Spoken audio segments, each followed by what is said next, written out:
बद्दल एक गोष्ट सांगितलेली आहे, त्याचप्रमाणे श्रीमंत मनुष्याबद्दल एक गोष्ट सांगितलेली आहे, मूर्ख मनुष्याबद्दल एक गोष्ट सांगितलेली आहे, धनवान जो आहे त्याच्याबद्दल एक गोष्ट सांगितलेली आहे, आणि सगळ्यात मोठं तो मत आहे की जो कोणी स्वतःसाठी द्रव्य संचय करतो व देवविषयक बाबतीत धनवान नाही तो तसाच आहे. म्हणजे याचा अर्थ असा नाही की प्रत्येक धनवानाला स्वर्गाच्या राज्यात प्रवेश मिळणार नाही. असं जर असतं तर मग आम्ही सगळे भिकारीच राहिलो असतो. साधं सरळ सोपं गणित आहे. जो तो ज्याच्या त्याच्या काबड कष्टाने कमवतो आणि श्रीमंत बनतो, त्या श्रीमंताविषयी परमेश्वराला काही एक प्रॉब्लेम नाहीये. त्या श्रीमंतीच्या जोरावर आम्ही जे दुष्कृत्य करतो, त्या श्रीमंतीच्या जोरावर जे आम्ही परमेश्वराला नाकारतो, त्या श्रीमंतीच्या जोरावर जे आम्ही आमच्या वरिष्ठ जे कमी लेवलचे आहेत किंवा गरीब आहेत, अनाथ आहेत, विधवा आहेत, गरजू आहेत, होतकरी आहेत, ज्यांना खरोखर आवश्यकता आहे, अशांना हिनवतो, अशा श्रीमंताला स्वर्गाच्या राज्यात प्रवेश नाही. पण या श्रीमंती बरोबर, जगातल्या श्रीमंती बरोबर, तर त्या मनुष्याबरोबर जे भाऊ बहीण आई वडील किंवा देवाचा सेवक असो, त्याच्याजवळ देवाविषयीची जर श्रीमंती असेल, देवविषयक बाबतीत जर तो धनवान असेल, तर तो सहजासहजी सार्वकालिक वतनात जाऊ शकतो. परंतु आज जगामध्ये जीवन जगत असताना मनुष्य केवळ जगातल्या श्रीमंती किंवा जगातला धनवान बनण्याचा प्रयत्न करतात आणि जगातल्या खॅलीखुशाली मिळवण्याचा प्रयत्न करतात, आणि त्यामधून थोडासा वेळ मिळाला तरच परमार्थ करण्याकडे त्यांचा कल आहे. आणि तो परमार्थ देखील कशासाठी आहे? तो दिखाऊपणाचा आहे. तर देवाविषयी त्यांच्यात कुठली आस्था नाही, देवाविषयी त्यांच्यात ज्ञान नाही, देवाचं सत्य त्यांना माहित नाही, आणि देवाच्या योजना ते समजून घेऊन जीवन जगत नाहीत. मात्र जगातल्या धनावर त्यांची चंचल आशा आहे. असे जे मनुष्य आहेत त्यांना सावधानतेचा इशारा आहे. आणि म्हणून तो पुढे लिहित आहे, शिष्यांना आणखीन तो म्हणत आहे, चिंतेबाबत इशारा दिलेला आहे. आणखीन परमेश्वराची योजना काय आहे की त्याच्या नावावर भरोसा ठेवणाऱ्या कुठल्याही बहिणीने, भावाने, सेवकाने चिंता करू नये. पण नेमकं असं आहे की आज आम्हीच चिंताक्रांत आहोत. दुसऱ्यांना सांगतो चिंता करू नका, आणि याजक साहेबच चिंता करीत बसतात.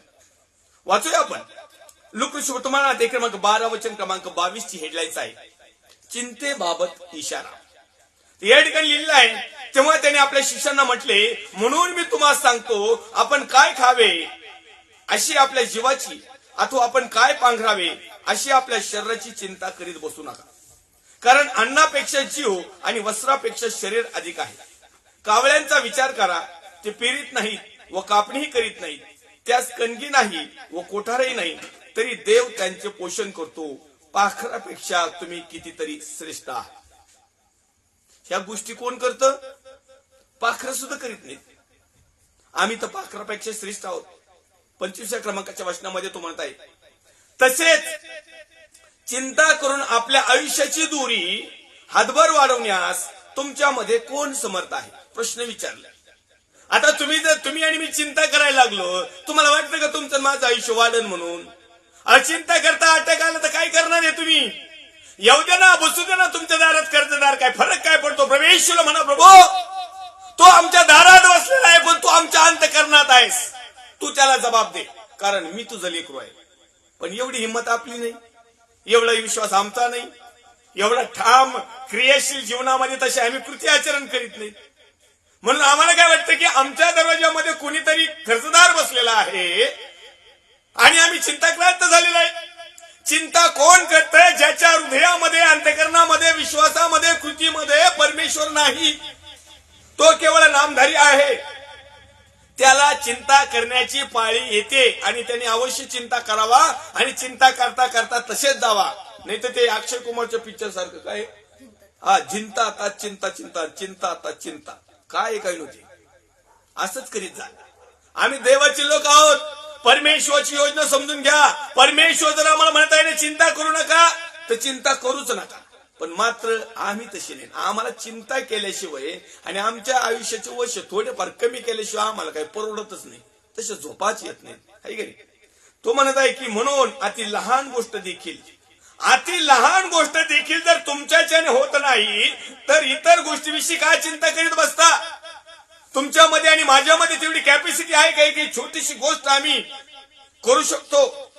कारण प्रत्येक गोष्ट करण्याच्या पाठीमागचं पॉवर परमेश्वरामध्ये आहे. आणि मग त्याच्याजवळ तुम्ही तो मागा म्हणजे तुम्हाला त्या सर्व गोष्टी मिळाल्या जातील. फुले कशी वाढतात याचा विचार करा. ती कष्ट करीत नाही व कापीत पण नाही. तरी मी तुम्हाला सांगतो, शलमोन देखील आपल्या सर्व वैभवात त्यातल्या एकासारखा सजला नव्हता. जे गवत रानात आज आहे व उद्या भट्टीत टाकले जाते, त्याला जर देव असा पोशाख घालतो तर आहो अविश्वासी जन हो. म्हणजे परमेश्वराने बरोबर आम्हाला ओळखलं. चिंता करणारे लोक अविश्वासी असतात. हे माझं मत नाही बाबा. नाही तर तुम्ही म्हणाल पळक साहेब तुम्ही काय एकदा सुटले का नुसते सुटतात, तुमच्या जिभेला हाडबीड आहे का नाही? आपलं अजिबात म्हणणं नाही. हे देवाचा पुत्र प्रभू येशू ख्रिस्ताचं म्हणणं आहे. ही त्याची योजना आहे, हे त्याचे संकल्पना आहेत, हे त्याचे दृष्टांत आहे, ही त्याचं दर्शन आहे, हा त्याचा पूर्वसंकेत आहे, ही त्याची रेव्हलेशन आहे, भविष्यवाणी आहे, प्रोफेसाय आहे की तो म्हणत आहे की जे गवत रानात आज आहे व उद्या भट्टीत टाकले जाते त्याला जर देव असा पोशाख घालतो तर आहो अविश्वासी जन हो, तो तुम्हाला किती विशेष करून पोशाख घालेल. पण आम्ही कोणता पोशाख घालतो माहिती का? पॅन्ट शर्ट कोट झगे झुबे, कोणत्या बरमुडा सरमुडा, आणखी कोणत्या नवीन भारी भारी साड्या, सिरियल वाईज साड्या आहे का नाही? ह्या पोशाखाबद्दल नाही. हा पोशाख घातला का चिंता करावाच लागणार. आत्मिक पोशाख जर चढवला तर चिंता करण्याचं कारण नाही.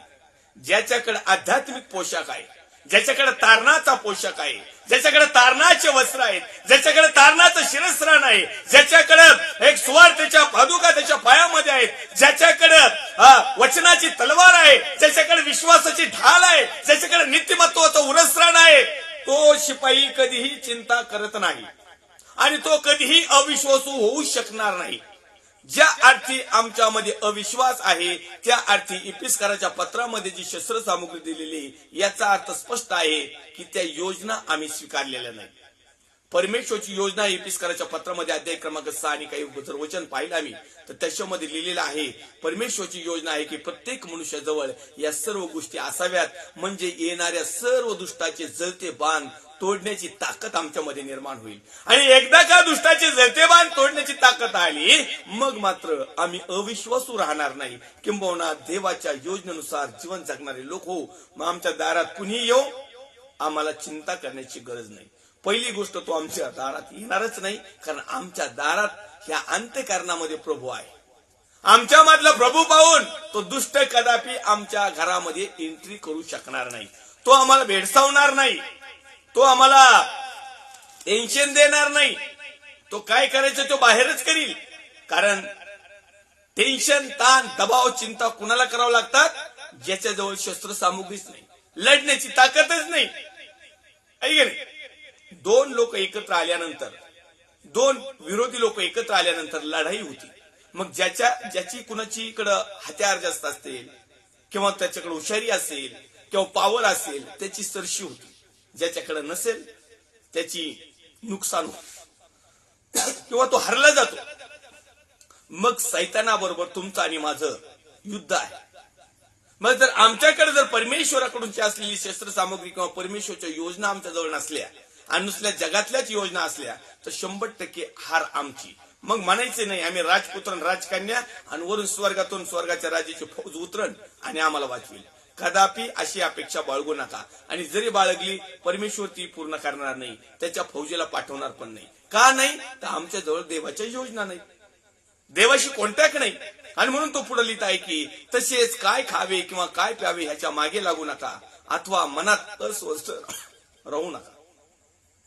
काय खावं बाबा, आता कसं राहावं बाबा, आता कर्जदार दारात आलाय, याला जर याच्या टायमिंगला पैसे न दिले तर तुम्हाला घरातून बाहेर काढेल.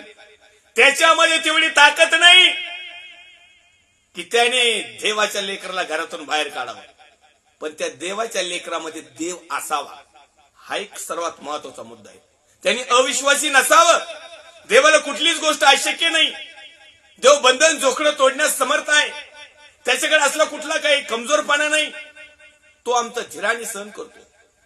तो आमची परीक्षा सहनशक्तीच्या पलीकडे पाहत नाही, तर त्यातून निभावण्याचा एक मार्ग दाखवतो. आणि त्या मार्ग आम्हाला केव्हा समजतो? ज्यावेळेस परमेश्वरच्या मार्गामध्ये आम्ही असतो. आम्ही जगातल्या मार्गाने चालायचं, जगातले खेळीखुशाली करायची, जगातल्या सगळ्या गोष्टी करायच्या आणि मग परमेश्वरला म्हणायचं तुझी योजना काय. जगातल्या मार्गामध्ये परमेश्वरची योजना तुम्हाला समजणार नाही, तर तुम्हाला परमेश्वराच्या मार्गामध्ये चालावं लागेल, त्यावेळेस परमेश्वरची योजना समजली जाईल. आणि म्हणून 31व्या क्रमांकाच्या 30व्या क्रमांकाच्या वचनामध्ये म्हणतोय, कारण जगातील राष्ट्रे ह्या सर्व गोष्टी मिळवण्याची धडपड करतात. आता हे कोण करतं? जगातली राष्ट्री. देवाचं राष्ट्र, देवाचे लोक ही मिळवण्यास धडपड करत नाहीत. मग मला आता प्रामाणिकपणे सांगा, आतापर्यंत जे बिलिओस लोक आहेत, आतापर्यंत जे याजक वर्ग आहेत, ते यातच अडकलेत की नाही? आजकाल ज्या मोठमोठ्या प्रॉपर्टी घेऊन हे मोठमोठे याजक लोक बसलेत आवटाळून, यांना हे वचन समजलं नाही का? याचा अर्थ हे जगिक जीवन आजही जगत आहे. यांना आत्मिक देवाच्या योजना काय आहे हे अजून पण समजलेलं नाही. किंबहुना जर समजलं असेल तर यांनी त्यावर चिंतन म्हणून अध्ययन करून त्या आत्मसात केल्या नाही. ही एक शोकांतिका आहे. पुढे तो लिहित आहे, परंतु तुम्हाच त्याची गरज आहे हे तुमच्या पित्याला ठाऊक. आम्हाला कशाची गरज आहे हे आमच्या पित्याला ठाऊक आहे.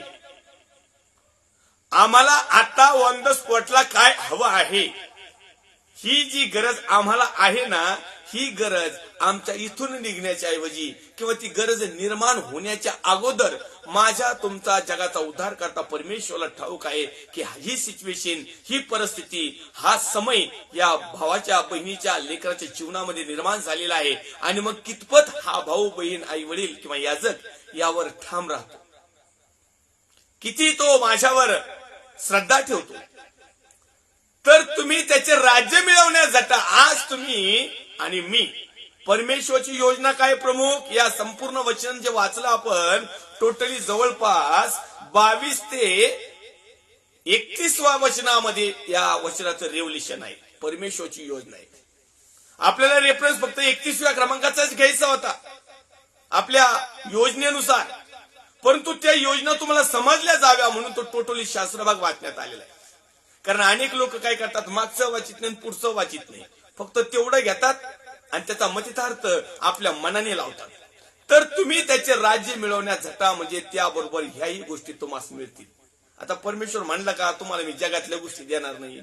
म्हणतो काय तो काय म्हणत आहे, त्याची काय योजना आहे, त्याचं काय दर्शन आहे, त्याचं काय पूर्वसंकेत आहे, त्याचं काय म्हणणं आहे, त्याची काय इच्छा आहे, त्याचे काय प्लॅन आहेत, त्याचे काय बेत आहेत, त्याच्या काय कल्पना आहेत, त्याने काय तयार करून ठेवलेलं आहे, त्याला कशा प्रकारे आम्हाला घडवायचं आहे.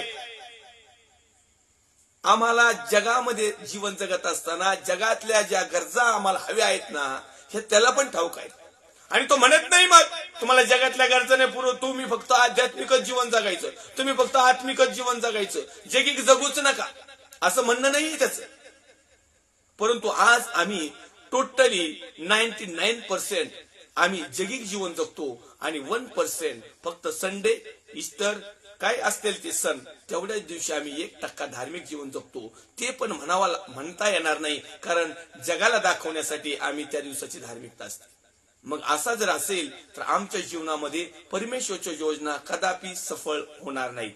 ज्याच्या जीवनामध्ये परमेश्वरच्या योजना क्लिअर कट चालू आहेत, त्याचं जीवन इथेही आशीर्वादित आहे, तिथेही आशीर्वादित आहे. भलं इथं त्याच्याकडे काही नसलं तरी चालेल. मी माझं स्वतःचं उत्तम उदाहरण देईन. 22 वर्षात मी कुठल्याही प्रकारचं जगातलं कुठलं काही मिळवू शकलो नाही. तसं मिळवायचं होतं, मिळवलेलं होतं, मिळू शकत होतो, आजही मिळू शकतो, परंतु माझा कल त्याचकडे नाही. अन्न, वस्त्र, निवारा जितका आहे त्यात मी समाधान आहे. मला जे काही हवं आहे मी प्रार्थना करतो, परमेश्वर मग त्याला उपलब्ध करून देतो. म्हणजे ते काय आभाळातून पडत नाही, सरळ सरळ सांगतो. ते काय मला कोणी आणून देत नाही, ते काही कोणत्या मिनिस्ट्रीतून येत नाही, ते काही कोणाच्या दान दशमांश देण तेलाचे बाटले ऐकले, पाण्याचे बाटले ऐकले, रुमालाचे तुकडे ऐकले आणि कॅलेंडर ऐकले, माळा ऐकल्या, याच्यातून मला प्रॉफिट नाही. परमेश्वरने जे 2 हात पाय त्याला मला दिलेत आणि जी माझ्या कुटुंबाची जबाबदारी दिली, मी ती काबाड कष्ट करून प्रामाणिकपणे पार पाडतो आणि आहे त्यात समाधानी मानतो. आणि स्वर्गाच्या राज्याच्या शिड्या एक एक एक एक चढत चाललेला आहे. त्याच्या योजना एक एक एक एक माझ्या वैयक्तिक स्वतःच्या जीवनामध्ये मी त्या पूर्णतेस नेत आहे. आणि त्याचबरोबर परमेश्वराने ज्या ज्या माझ्या प्रिय सेवकांबरोबर संधी मला दिली, चिंतन मना देण्याच्या द्वारे, लाईव्ह फेसबुकद्वारे, युट्यूबद्वारे, व्हॉट्सअपद्वारे, आतल्या एखाद्या इन्व्हिटेशन नुसार, एखाद्या मध्यस्थीच्या प्रार्थना किंवा एखादी उपकार स्तुतीच्या प्रार्थनेच्या माध्यमातून ज्या ज्यावेळेस परमेश्वर मला संधी देतो, ज्या ज्या ठिकाणी देतो, त्या त्या ठिकाणी मी देवाच्या योजना सांगण्याचा नेटाने प्रयत्न करतोय. मी समाधानी आहे. ही महत्वाची गरज आहे. आणि ज्या गोष्टी मला हव्या आहेत, या 31व्या क्रमांकाच्या वचनामध्ये देव तो मला देतो. तुम्ही ज्याचे त्याचे राज्य मिळवण्यात झटा. आज मी 22 वर्षापासून त्याचं राज्य मिळवण्यात झटत आहे. म्हणून मला जगातल्या गोष्टीही मिळतात. कुठल्याही प्रकारची कमजोरपणा नाही. बँक बॅलन्स नाही, हे 100% खरे, तुम्ही चेक करू शकता. म्हणून या ठिकाणी आम्हाला हे समजून घ्यायचं आहे की आम्हाला परमेश्वराची प्रमुख योजनेतलं ही एक योजना आहे की आम्ही स्वर्गाचं राज्य मिळवण्यास झटलं पाहिजे. आज लोक जगातलं राज्य मिळवण्यास झटतात. आणि म्हणून एक विनंती आहे, प्रभू येशूचा सेवक या नात्याने आम्ही प्रकटीकरण, भविष्यवाणी, स्वप्न, दृष्टांत, दर्शन, पूर्व संकेत, परमेश्वरच्या योजना मनुष्याविषयी काय आहेत यावर चिंतन म्हणून अध्ययन करत असताना 134व्या भागामध्ये आज आम्हाला परमेश्वर म्हणत आहे की पहिल्या प्रथम तुम्ही सर्वजण, तुम्ही आणि मी आणि जगातले प्रत्येक प्रिय लोकांनी परमेश्वरचं राज्य मिळवण्यास झटलं पाहिजे. 35व्या क्रमांकाच्या वचनाची हेडलाईन्स आहे जागृतीची आवश्यकता व इमानी कारभार्यांचा दृष्टांत. त्याने एक दृष्टांत दिलेला आहे. आपला विषयच आहे प्रकटीकरण, भविष्यवाणी, स्वप्न, दृष्टांत, दर्शन, पूर्व संकेत, परमेश्वरच्या योजना. तर या ठिकाणी एक जागृतीची आवश्यकता, जागृत राहणं, तत्पर राहणं, हुशार राहणं याची आवश्यकता आहे. आता गाफील राहण्यात मजा नाही. चोराला चोरी करू देण्यात अर्थ नाही. आ बैल मुझे मार असा याच्यात अर्थ नाही. आजचे बैल इथं डायरेक्ट होंदाडीत येत. आपण म्हणलो आ बैल मुझे मार म्हणून त्याला काही वाटत नाही, जाऊ दे म्हणू का मारायला, जाऊन डायरेक्ट होंदाडीत येते. आपल्याला याचा अर्थ तुम्हाला मला सांगायचा आहे की आपल्याला समजून उमजून जर आम्ही पाप करत आहोत किंवा समजून उमजून आम्ही झोपेचं सोंग करत आहोत किंवा समजून उमजून आम्ही जर जागृत राहत नाही तर आम्हाला आवश्यकता आहे. कारण तो निधन जो पेरतो तो झोपेत असताना पेरतो. आपण निधनाचा जो दृष्टांत पाहिला, त्या निधनाच्या दृष्टांतामध्ये परमेश्वर त्या वचनाच्या माध्यमातून तुम्हाला आणि मला शिकवतो की तो धनी, तो पेरणारा झोपेत असता त्याचा वैरी आला आणि तो निधन पेरून गेला. जर आम्ही जागृत आहोत तर निधन पेरण्याची शक्यता नाही. आम्ही जर कृतिशील आहोत, भय धरण्याची काही आवश्यकता नाही. आम्ही जर सात्विक, सरळ, नीतिमत्व, आज्ञापालन, सत्कर्म, सत्याला स्मरून पवित्र आत्म्याच्या अभिषेकामध्ये जे जीवन जगतो, या जीवन जगत असताना या गोष्टी आम्हाला जागृत करण्यासाठी सक्षम आहे. आणि म्हणून या ठिकाणी लूकशोतमान अध्याय क्रमांक 12 आणि वचन क्रमांक 35 ची हेडलाईन्स आहे की जागृतीची आवश्यकता व इमानी कारभार्यांचा दृष्टांत. इमानी, इमानदार, प्रामाणिक, विश्वासू. इमानी म्हणजे काय? प्रामाणिक, विश्वासू, इमानदार, स्वच्छ, निष्कपट. त्याला आणखीन आपल्याला संज्ञा देता येतील. लोभ न धरणारा, आणखीन संज्ञा देता येतील. तो कारभारी, त्याचा दृष्टांत आहे. तुमच्या कमरा बांधलेल्या व दिवे लावलेल्या असू द्या. काय करतोय तो? तुमच्या कमरा बांधलेल्या. आता हे आमच्या कमराला काही नाडे बांधायचे का? आता हे मोठमोठाले जगे घालून येते तर नाडे बांधित, कमरा बांधलेल्या. हे आपण पॅन्ट शर्ट घालतो, पॅन्ट गळू नये म्हणून बेल्ट बांधितो कमराला. हे कंबर बांधायचं नाही. काम करताना आपण कंबर बांधितो. ह्या कमराविषयी नाही, ह्या बांधकामाविषयी नाही, तुमच्या कमरा बांधलेल्या. मग कमराला काय असतं? कमरबंद. आणि म्हणून इपिस्कराच्या पत्रामध्ये लिहिलेलं आहे. आम्हाला त्या गोष्टी समजणं खूप महत्वाचं आणि गरजेचं आहे. आम्ही जर इपिस्कराचं पत्र जर पाहिलं काढा लोक, तर त्याच्यामध्ये आम्हाला एक गोष्ट प्रामुख्याने दिसेल. साधारणतः 6वा अध्याय आणि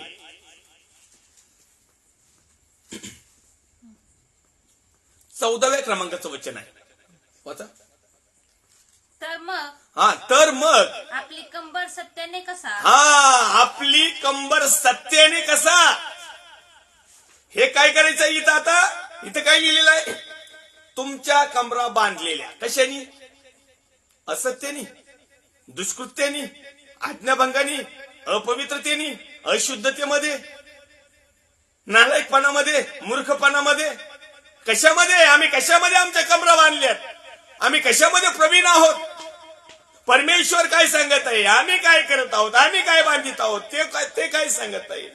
तो म्हणतो आम्ही हाताने बांधलेल्या मंदिरात राहत नाही, आम्ही लागलो मंदिर बांधायला. अहो कुठं बांधकाम करायचं, काय बांधायचं काय, हे आजपर्यंत लोकांना खरं रियालिटी समजली नाही. जे करायचे नाही ते करतात, जे करायचं ते नाही करीत.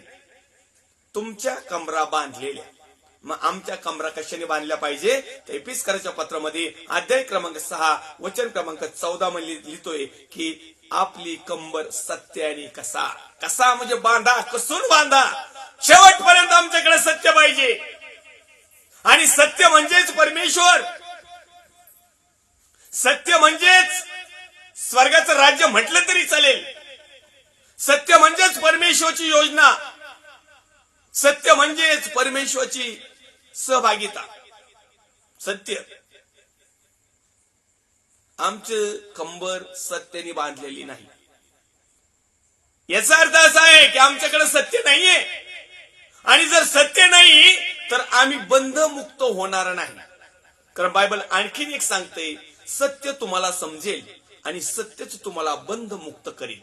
मग ज्या तुम्ही बांधनात बांधलेले आहात, म्हणजे हे जे बंधन आहे, हे जे बांधलेलं आहे, ही जी कंबर तुम्ही अन्यायाने, अत्याचाराने, दुष्टाने, लोभाने, कपटाने, दादागिरी करून, वर्चस्व करून, लुटून, दुष्कृत्य करून जी तुम्ही तुमची कंबर बांधलेली आहे, याचा अर्थ आम्ही बंधनात आहोत. याचा अर्थ आम्ही त्या दुष्काळात आहोत. याचा अर्थ आम्हाला स्वतःला अधोलोकाकडे घेऊन जात आहोत. आणि म्हणून अनेक गोष्टी आम्हाला परमेश्वरच्या योजना समजून न घेतल्यामुळं आमची कंबर कशी पाहिजे. तो लिहिताय की तुमच्या कमरा बांधलेल्या. बरं ठीक आहे, आता आमच्या जवळ सत्य असावं. परमेश्वरची योजना काय की आमच्याकडे सत्य असावं. कंबर बांधलेली म्हणजे घट्ट, पेंट गळू नये म्हणून कशी बेल्ट वापरतात. नाडी असल्यानंतर पॅक बांधतो, गळायला नाही पाहिजे ना. अच्छा चौकात गळाली तर मग काय फायदा राहिला. मग चला पान उतरच झाला समजायचं, आपण त्याला बांधतो. तसं सत्य आमच्या जीवनाशी बांधलेलं असावं. आमच्या प्रत्येक कणाकणामध्ये, वागण्या, उठण्या, बसण्या, बोलण्यामध्ये, सगळ्या गोष्टीमध्ये सत्य पाहिजे. कारण ज्याच्याजवळ सत्य आहे त्याला दुःख असतं. ज्याच्याजवळ सत्य असतं ना त्याला त्रास होतो. ज्याच्याकडे सत्य असतं ना त्याचे मित्र कमी असतात.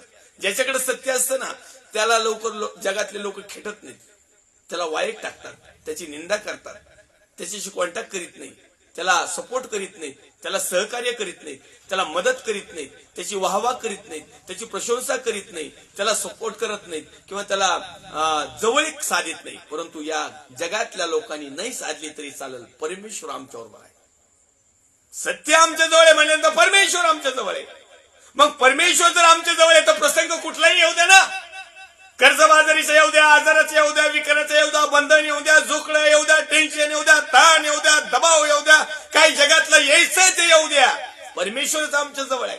कारण या सगळ्या गोष्टीवरला एकमेव औषध, एकमेव उपचार, एकमेव आधार, एकमेव पाठीराखा आणि एकमेव प्रबळ आम्हाला देणारा देव आमच्या बरोबर आहे.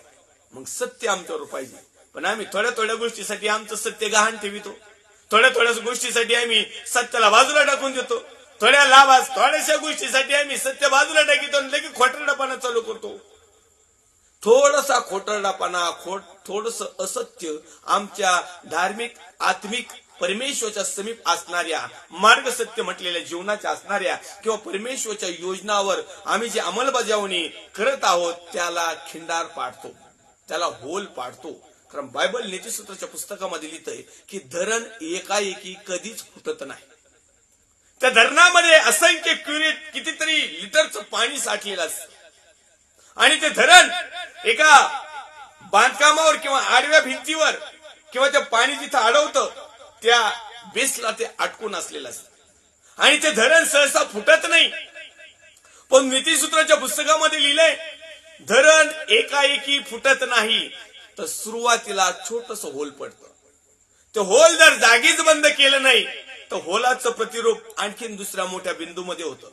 आणखीन त्या टायमिंगला सुरक्षा बाळगली नाही, त्या टायमिंगला जर आम्ही जागृत झालो नाही, त्या टायमिंगला आम्हाला जर आम्ही ते चेक केलं नाही किंवा ते रिपेअर केलं नाही तर साधारणतः आणखीन ते होल मोठं होतं, क्रॅक पडती, तरी ते धरण फुटत नाही. असं करता करता करता इतके प्रेशर येतात, वेगवेगळ्या प्रकारचं वातावरण, वेगवेगळ्या प्रकारचा पाण्याचा प्रवाह, वेगवेगळ्या प्रकारच्या गोष्टी त्यावर आदळून आदळून आदळून एक दिवस ते धरण फुटल्या जातं.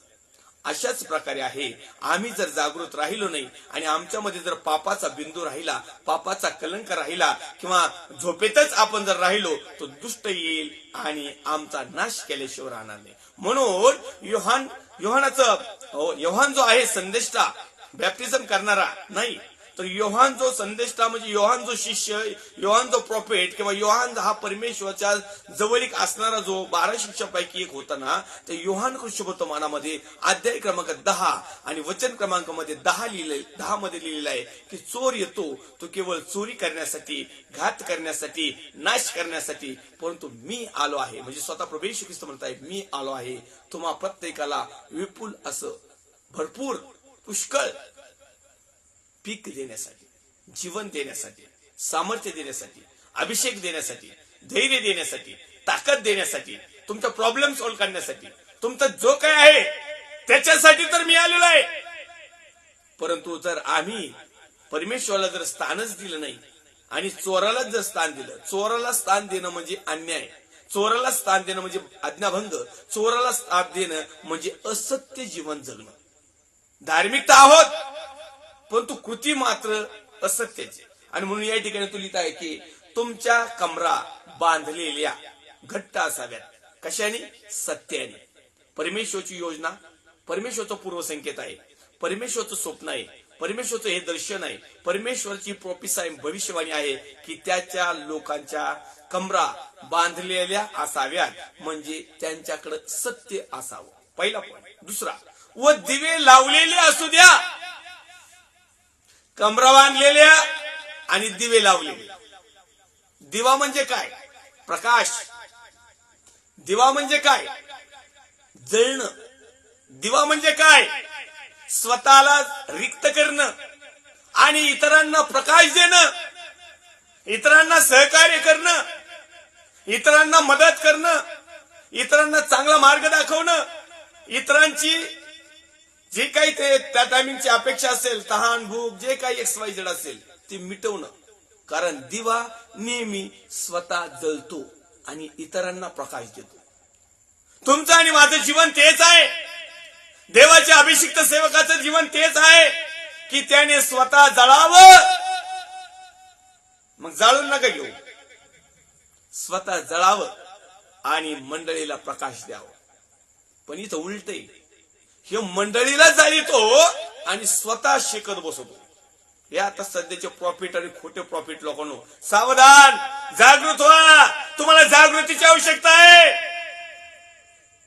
जे खोटे भविष्यवक्ते आहेत, खोटे प्रीचर आहेत, खोटे टीचर आहेत, खोटे याजक आहेत, आज तुम्हाला आणि मला परमेश्वरचं वचन सांगते की तुमची कंबर सत्याने कसलेली असावी. त्यामध्ये बिलिओस भाऊ बहीण आई वडील देखील आलेले आहेत. आमच्या प्रत्येकाकडे ज्याने ज्याने ख्रिस्ताचा स्वीकार केलेला आहे, ज्याने ज्याने ख्रिस्ती जीवन स्वीकारलेलं आहे, ज्याने ज्यांना सत्य समजलेलं आहे, ज्यांना ज्यांना परमेश्वराच्या आत्मिक क्षेत्रामध्ये वाढत आहेत, ज्यांना ज्यांना सार्वकालिक वतनाचं वाटेकरी बनायचं आहे, ज्यांना ज्यांना पुत्र आणि कन्या अधिकार दिलेला आहे, जे स्वर्गाच्या राज्याचे वारीस आहे, त्या प्रत्येकाजवळ सत्य असावं. आज आमच्या याजक साहेबाबरोबर सत्य आहे का? First question. सेकंड, बिलिव्हर्स लोकांमध्ये सत्य आहे का? थर्ड, सुवार्तेमध्ये सत्य आहे का? काय आमच्याजवळ? आमच्याजवळ काहीच नाही. मोकार शायनिंग आणायची. हे प्रभू, मी एवढ्या दिवसाचे विश्वास, माझं हे काम कर, ते काम कर. तुमच्याजवळ आहे काय? काय देणार आहेत तुम्ही प्रभूला? ह्या गोष्टी प्रभूला हव्या आहेत. तुम्हाला परमेश्वराला 10,000 रुपये धान्य भांडारात टाकले, किंवा लाख रुपये तुम्ही देणगी दिली म्हणून प्रभू खुश होत नाही. तर ज्या वेळेस तुमच्याकडे सत्य असेल त्यावेळेस त्या लाख रुपये दान देण्यापेक्षा प्रभू तुमच्यावर अधिक प्रेम करत. त्याचबरोबर तुमचा दिवा लावलेला पाहिजे, लावलेला चालू लावलेला दिवा पाहिजे. हे असे दिवे पहिलीचे पणच येत मारणाचे, हे आम्ही दिवेचे आहेत. पण एवढं आहे का भाऊ, 5 राजूवाला एक पेटता दिवा आहे, मशालचे नाही. आपण ते किजव्यासारखा तरी थोडा थोडा प्रकाश द्या. याच काढणं ही परमेश्वरची योजना आहे. मी परमेश्वरच्या नावाला धन्यवाद देईन.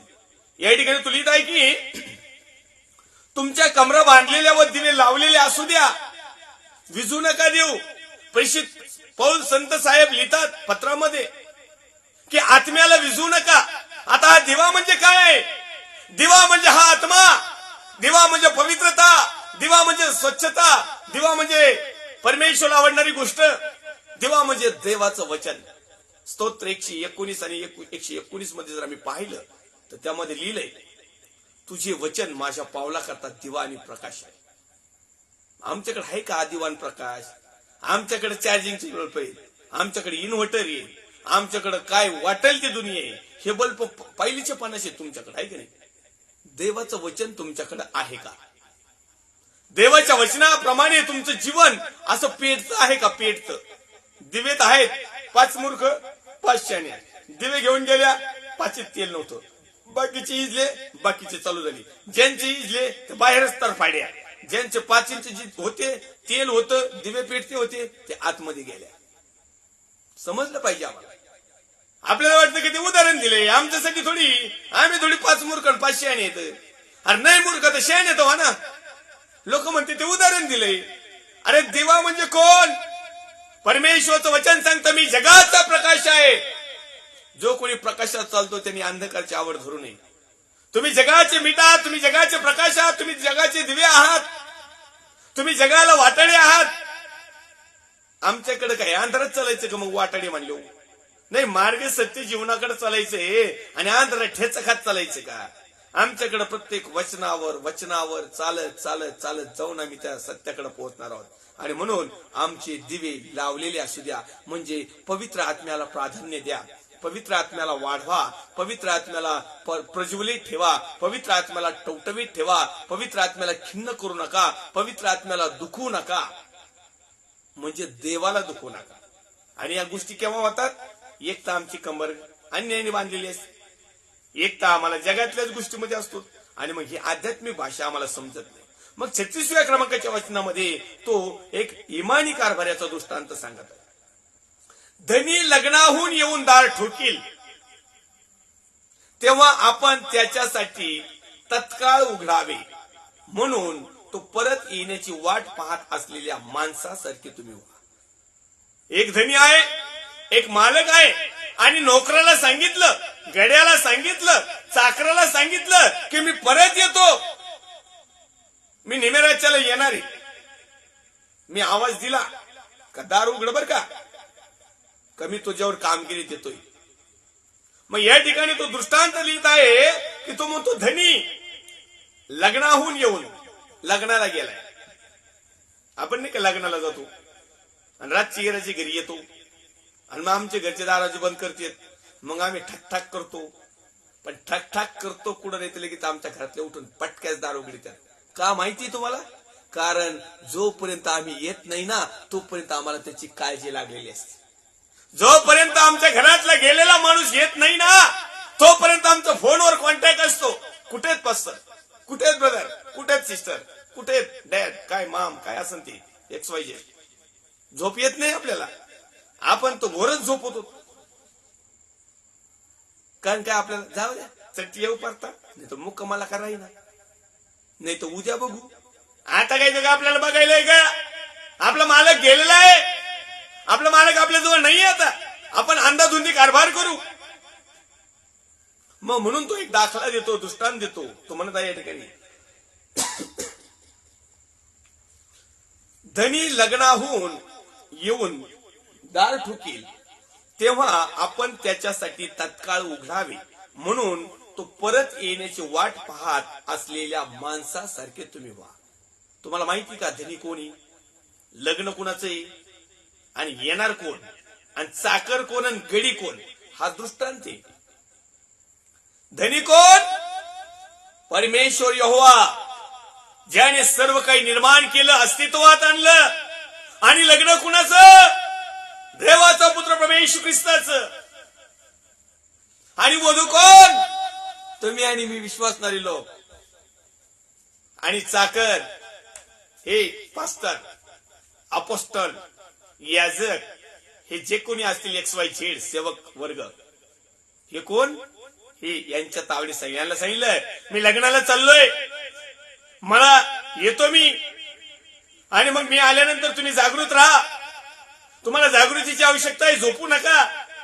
निम्या रातच्यापर्यंत आम्ही येऊ किंवा कोणत्याही वेळेस येऊ, तू जागर आहे बाबा. आपलं घर लुटू देऊ नको, आपली मंडळी फुटू देऊ नको, आपल्या मंडळीला भगदाड पडू देऊ नको, आपल्या मंडळीत गोंधळ करू नको, आपल्या मंडळीत गलत शिक्षण येऊ देऊ नको, आपल्या मंडळीमध्ये रॉंग टीचिंग येऊ देऊ नको, आपल्या मंडळीला तिरीमिरी होऊ देऊ नको, आपल्या मंडळीमध्ये सत्य राहू दे, आपल्या मंडळीमध्ये वचनाची दिवा तेवत राहू दे, आपल्या मंडळीमध्ये वचनाची तलवार कंटिन्यू राहू दे, आपल्या मंडळीमध्ये वचनाची विश्वासाची ढाल राहू दे, नीतिमत्ताचं उरासन राहू दे, तारणाचं शिरस्त्राण राहू दे, आणि सर्व प्रकारच्या गोष्टींनी तुझी मंडळी तू तयार राहू दे. मी जाऊन येतो जरा. हा, ये तो देवाचा पुत्र प्रभू येशू ख्रिस्त येणार आहे, तो वधूला घेऊन जाणार आहे. आम्हाला जागृत राहायचं आहे. म्हणून या ठिकाणी आम्हाला जागृत राहण्यासाठी तो एक दृष्टांत सांगत आहे, आणि तो दृष्टांतावर आपण चिंतन वर्णनाधीन करत आहोत. तो या ठिकाणी लिहितोय, धनी लग्नाहून येऊन दार ठोकेल तेव्हा आपण त्याच्यासाठी तत्काळ उघडावे, म्हणून तो परत येण्याची वाट पाहत असलेल्या माणसासारखे तुम्ही व्हा. अशी त्याची इच्छा आहे, अशी त्याची योजना आहे, असं त्याचा प्लॅन आहे, असं त्याचं पूर्वसंकेत आहे. पुढे तो लिहितोय, धनी आल्यावर जे दास जागृत असलेले त्याला आढळतील ते धन्य. कोण? धनी आल्यावर जे दास जागृत असलेले त्याला आढळतील ते धन्य. दास कोण? आयाम, मी देवाचा दास पास्टर राजू आल्हार, देवाचे अति अति महाअति एकदम गदाळ अति दास, अभिषिक्त दास. नुसतं तुम्ही एवढंच लावा संज्ञा, बाकी काहीच करू नका. जागृत काही राहू नका आणि लोकांना काही जागृत करू नका. तुमचे दिवे इजलेले राहू द्या आणि लोकांचे तर तेलच सगळं गायब करून टाकलं तुम्ही. काय तुमच्याकडे तेल नाही, काहीच नाहीये. आणि ज्यावेळेस देव येईल, तो धनी येईल ना, त्यावेळेस त्याची अपेक्षा आहे की त्याच्या सेवकांनी, याजकांनी, याचं पास्टर, याचं जे कोणी असतील XYZ, आता यांचं नाव घेऊन घेऊन घेऊन मला किळस यायला लागली, उलटी यायला लागली, वकारी यायला लागली. मला यांचं नाव घेतलं तरी डोक्यात अशी नस वळवळ करते माझी. सगळं काही यांच्यावर डिपेंड आहे. कारण तुम्हाला आणि मला ज्यांना समजलं आहे त्यांना इतरांना जागृत ठेवण्यासाठी आम्हाला पाठवलेलं. मग आम्हाला दिवा आणि दीपक म्हणून पाठवलंय. मग आम्ही दुसऱ्यालाच जळतो, आम्ही स्वतः नाही जळत. तुम्हाला तुमच्या लक्षात आलंय का, तुमच्या असं पाहण्यात आलंय का की एखाद्याचा देवाचा सेवक इतका गरीब आहे, इतका गरीब आहे, इतका गरीब आहे की तो स्वतः सगळ्या काही गोष्टी सहन करतो, लीन आहे, नम्र आहे, त्याच्यानंतर तो आत्मिक आहे, सत्य आहे, त्याच्यानंतर तो कुणाला लोबाडीत नाही, वाडीदिडीचं करीत नाही, किंबहुना त्याच्यानंतर तो दानपत्रासाठी सेवा करीत नाही, किंवा त्याच्या पुढं तो देणगी मागत नाही, त्याच्या पुढं तो पावत्या बुक छापित नाही, त्याच्या पुढं आम्ही जर पाहिलं तर दशमांशाला तो हाताही लावित नाही. असं सेवक दिसतोय का तुम्हाला? येतं उलटच येतं भंगरी, येतं याच्यावरच जीवन जगत आहे. याच्या पलीकडे यांच्याकडे आहे तरी काय? काहीच नाही यांच्याकडे. म्हणजे हे विश्वासू दास नाहीत. म्हणजे याचा अर्थ हे इमानदार दास नाहीत, याचा अर्थ हे कृतिशील दास नाहीत, याचा अर्थ हे जागृत दास नाहीत. हे झोपी गेलेले आहेत आणि असेच झोपी जाणार आहेत. पुढे तो लिहित आहे 38व्या क्रमांकाच्या वचनामध्ये, नाही सॉरी अगोदर वाचूया 37. धनी आल्यावर जे दास जागृत असलेले त्याला आढळतील ते धन्य.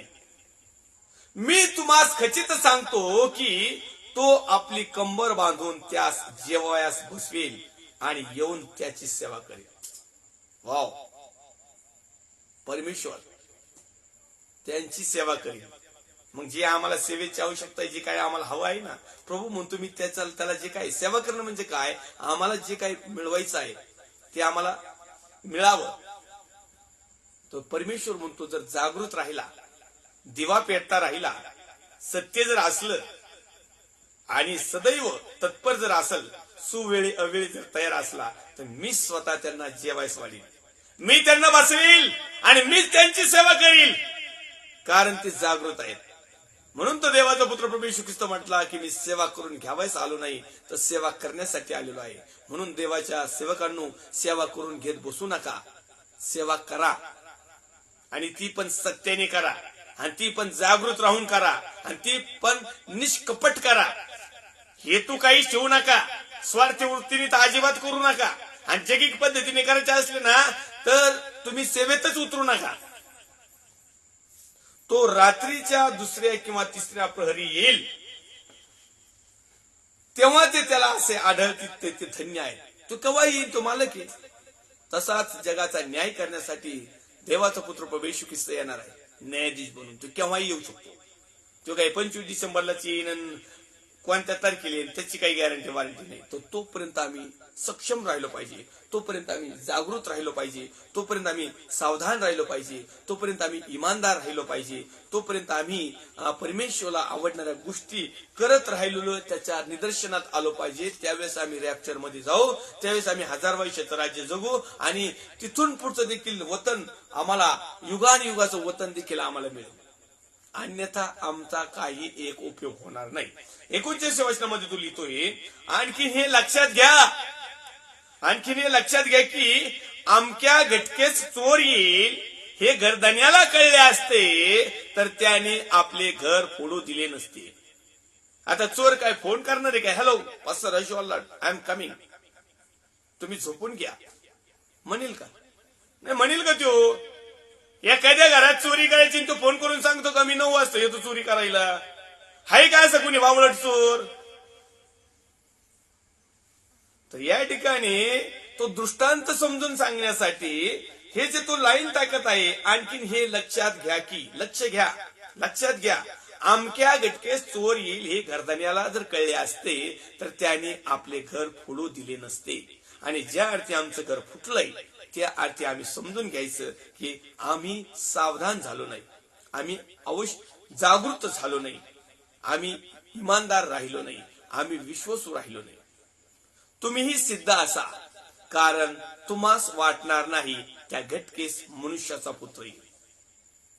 तुम्हास, मला, जगाला माहित नाही अशी घटका, असा टायमिंग, असा वेळ, त्या दिवशी परमेश्वरचा पुत्र प्रभू येशू ख्रिस्त, मनुष्याचा पुत्र, देवाचा पुत्र, सार्वभौम राजा, न्यायाधीश, ज्याच्या हातामध्ये सर्व सूत्रसंचालन दिलेलं आहे, सर्व प्रकारचे अधिकार दिलेला आहे, तो मनुष्याचा पुत्र कुठल्याही घटनेस येऊ शकतो, कुठल्याही वर्षात येऊ शकतो, कुठल्याही महिन्यात येऊ शकतो, कुठल्याही हप्त्यामध्ये येऊ शकतो, कुठल्याही दिवसात येऊ शकतो, कुठल्याही तासात येऊ शकतो, कुठल्याही मिनिटात येऊ शकतो, कुठल्याही सेकंदात येऊ शकतो, याचा भरोसा नाही.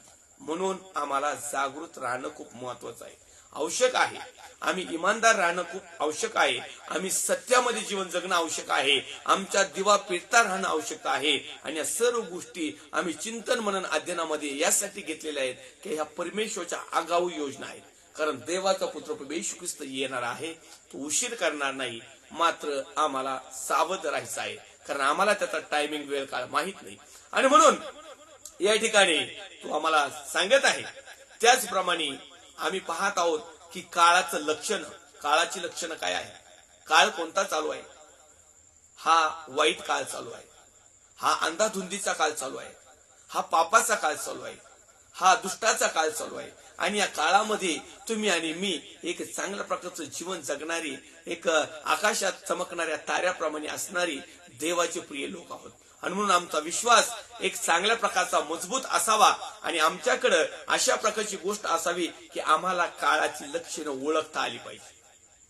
ह्या काळामध्ये काय चाललेलं आहे, म्हणजे परमेश्वरची योजना त्याने अगोदर सांगितलं की होणाऱ्या गोष्टीच्या अगोदर जे गोष्ट सांगितल्या जातात त्याला म्हणतात भविष्यवाणी, रेव्हलेशन, प्रकटीकरण. तर काळाची लक्षणं सांगितली. तो म्हणत आहे मी पृथ्वीवर आग पेटविण्यास आलो आहे. पहिली बार देवाचा पुत्र प्रभू येशू ख्रिस्त, जो शांतीचा राजकुमार ज्याला म्हटलेला आहे.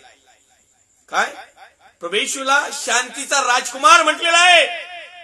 लुकर्षोत्तमान अध्याय क्रमांक 12 आणि वचन क्रमांक 39 मध्ये ज्यावेळेस तो काळाची लक्षणं सांगतोय त्यावेळेस तो 49व्या वचनामध्ये लिहितोय की मी पृथ्वीवर आग पेटवण्यास आलो आहे आणि ती आतापर्यंत पेटली असती तर किती बरे होते.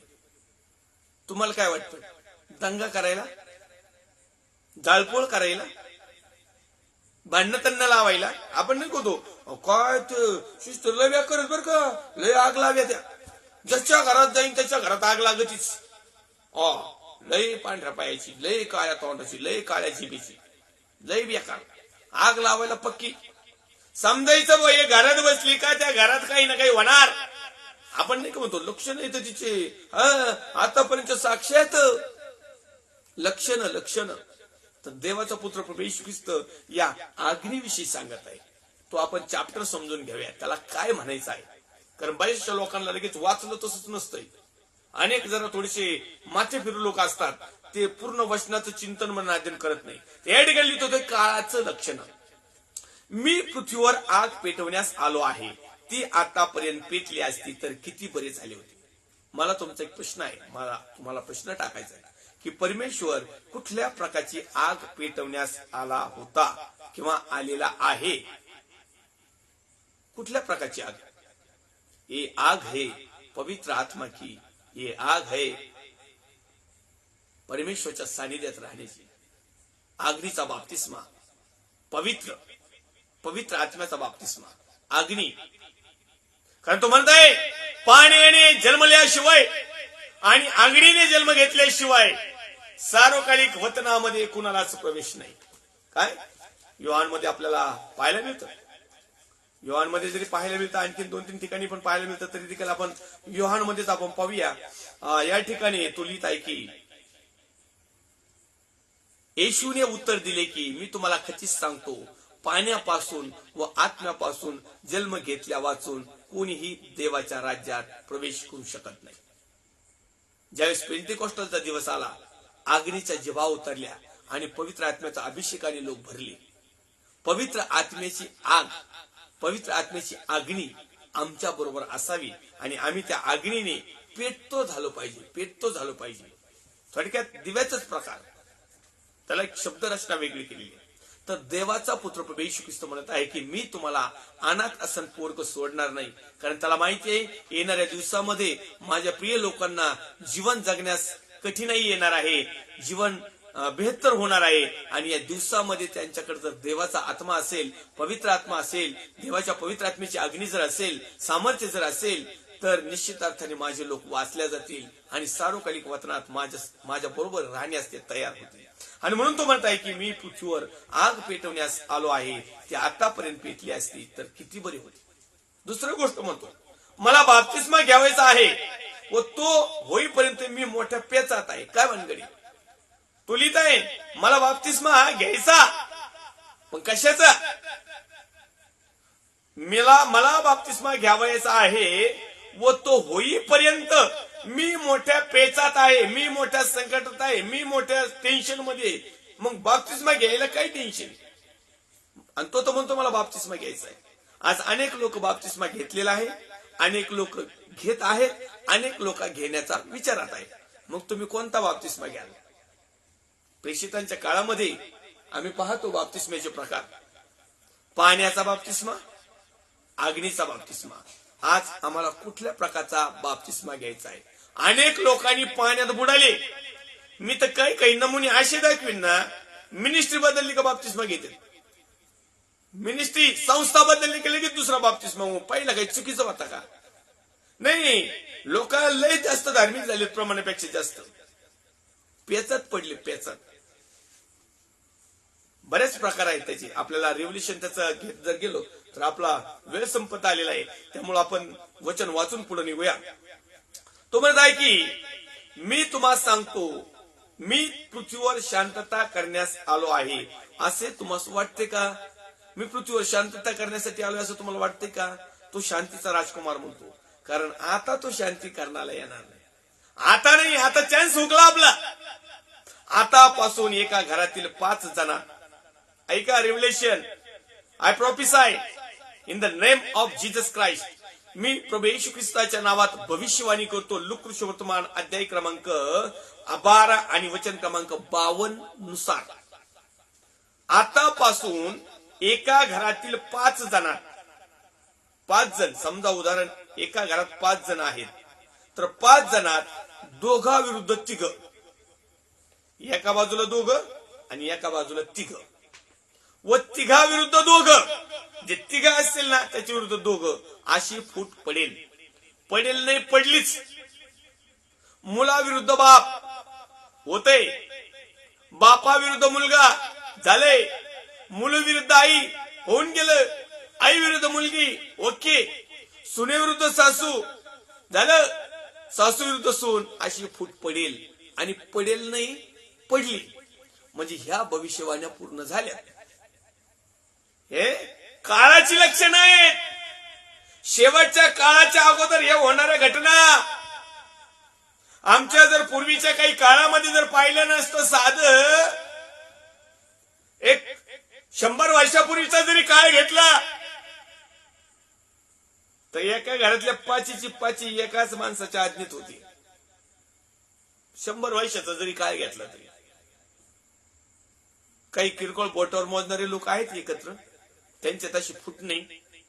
परंतु सध्याच्या काळात मात्र, कारण आम्ही एकदम जवळ आलेलो आहोत, प्रभू येशू ख्रिस्तानी हे लिखाण साधारणतः प्रभू येशूच्या जन्मानंतर इसवी सन चालू झालं आणि त्याच्यानंतर शिष्यांनी हे लिखाण केलं. म्हणजे आपण पहिले 100 वर्ष सरळ सरळ सोडून देऊ, सरळ. तर 1900 वर्ष पूर्वीचं लिखाण, 1900 वर्ष.